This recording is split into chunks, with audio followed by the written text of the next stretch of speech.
Hi, my name is Mike. I'm a professor for social work management, and you are listening to Managing Around, the bi-weekly podcast about social science, culture, and management. Managing Around is part of the Talk About Organizations podcast network, a community resource and discussion platform for key ideas in management and organization studies, which is supported by our listeners. In these turbulent times, there is a need for a different kind of leadership. In the last episode, I introduced you to the adaptive leadership model. This specific leadership style asks leaders to frequently take a step back from the stage and to reflect on the complexity of the so-called adaptive challenges ahead. Leaders need to assess and distinguish between the technical and adaptive nature of problems.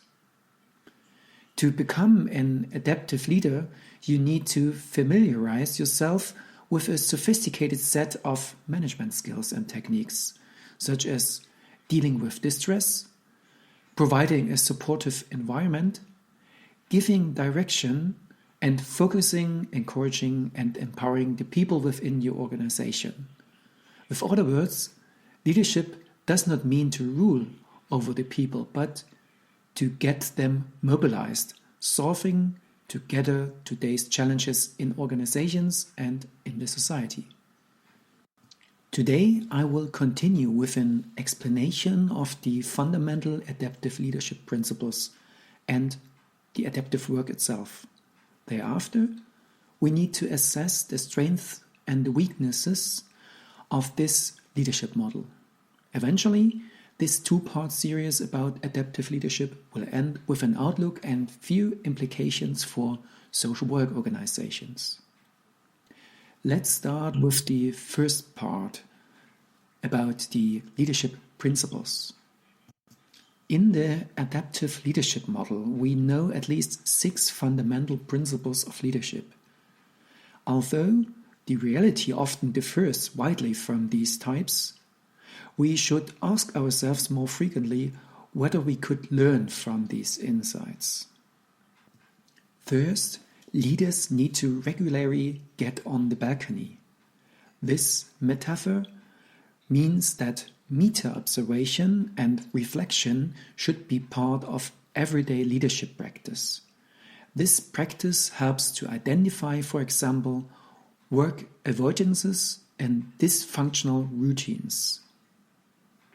Second, leaders need to understand, diagnose, and articulate the adaptive challenges first, and then find supporting structures in order to start the learning process. Heifetz et al. From 2009 in the book mentions 4 archetypes of adaptive challenges. First, gaps between espoused values and behavior, such as when deadlines cannot be met.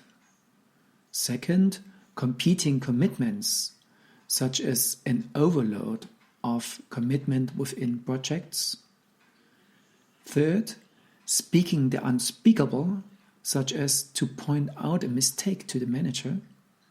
And fourth, work avoidance and staying in the comfort zone, such as when people are withdrawing themselves from the work that needs to be done. All the last mentioned challenges could be the start of an adaptive change process. Third principle, leaders need to counter people's distress, which inevitably develops during changes. Leaders should deal with personal distress, discomfort, uncertainty, and should provide a productive, creative work environment in which people feel safe, directed, and where conflicts are resolved. Fourth principle, leaders need to animate staff to pay attention to the tough work that needs to be done in order to maintain disciplined attention. It is the task of leaders to encourage and support people to get their work done as well as to openly address and face unavoidable changes.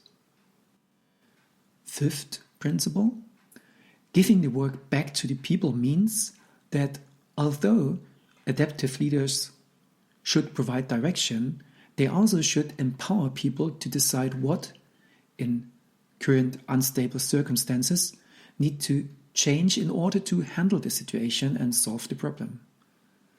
By introducing the idea of self-governing organizations, the leaders should provide direction, but not in a way that people are solely dependent on their decisions.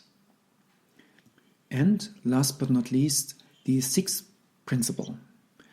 In order to protect the leadership of less senior group members, adaptive leaders should observe, listen, remain being open to the ideas of the people, give a voice to quiet and shy group members, members of low status, dissidents and minorities. Leaders should provide a work environment conducive to engagement, commitment, and identification. With other words, all these 6 principles set out requirements for a good practice of adaptive leadership. Let's move on to the second part of our podcast today, the description of the adaptive work itself. Adaptive work, and I quote from the book Northhouse 2017, is the process toward which adaptive leaders direct their work. End of quote. This requires experimentation and taking screwed risks. The time frame for adaptive work is markedly different from that of technical work. It takes time for people to learn and to develop through communication between leaders and followers. And from Northhouse again, it occurs within a halting environment which people can feel safe as they confront possible changes in their roles, priorities, and values. End of quote. And Heifertz et al. From the book 2009 add another perspective. I quote, "The adaptive work in cultures involves both the clarification of values and the assessment of realities that challenge the realization of those values." End of quote.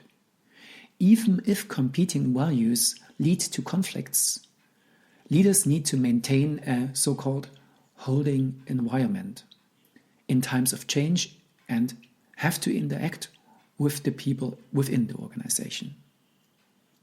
So far, we have discussed the principles of adaptive leadership and the importance of the holding environment in the adaptive work. Now we can move on to the third part of this podcast and assess the strengths and weaknesses of this model.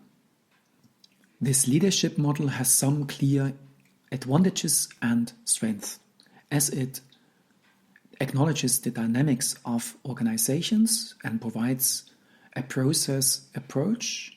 Leadership practice in this view is characterized by interactions between leaders and followers in different situations.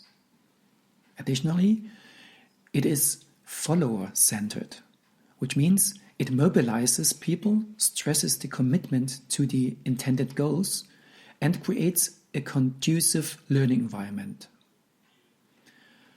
Furthermore, it helps followers to deal with complex situations and conflicting values that involve in organizational change. It also provides a prescriptive approach as it gives some guidelines as to what leaders should do. And finally, it stresses the concept of a holding environment to reduce work avoidance when facing difficult changes. Despite its strength, the model has also received some criticism.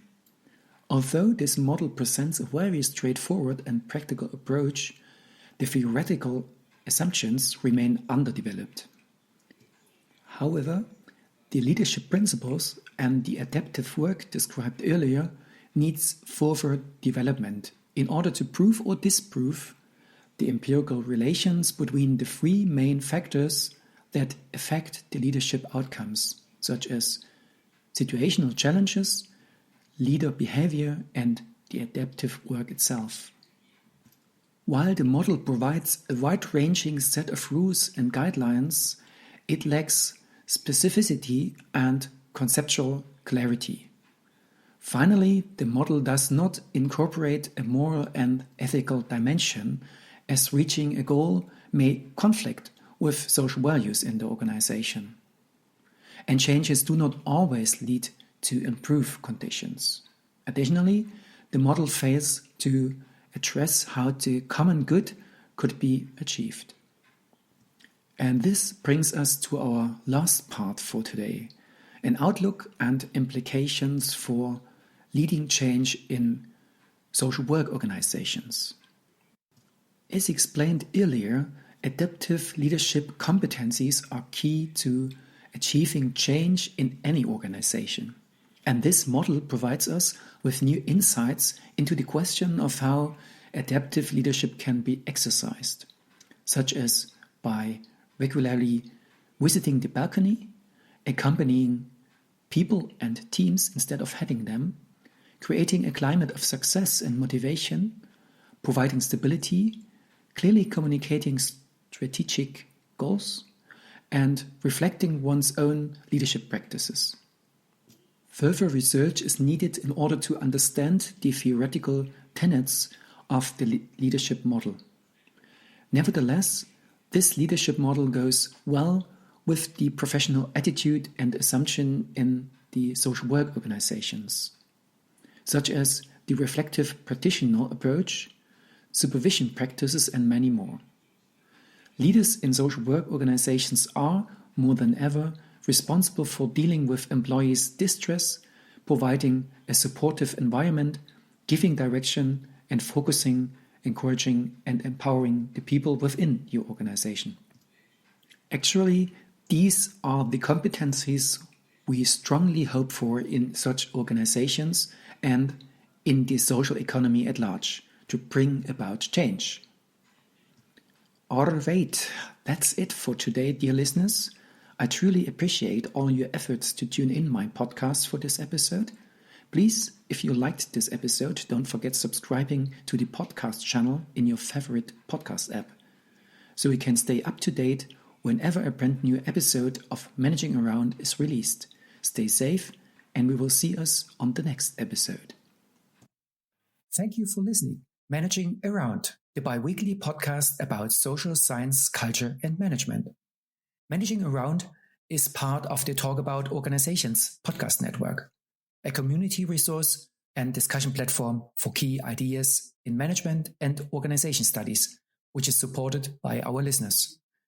If you liked this episode, please leave a review on your favorite podcast website. There's also a link in the show notes. If you've got any thoughts on this episode, or if you've got any idea about new podcast topics or questions you'd like to discuss, send me an audio file or voice note to hi@profmanagement.de. For any non-audio comments, drop a tweet or DM to @profmanagement on Twitter or Instagram, please. For more information, visit my website www.profmanagement.de. Thank you for listening and see you next time.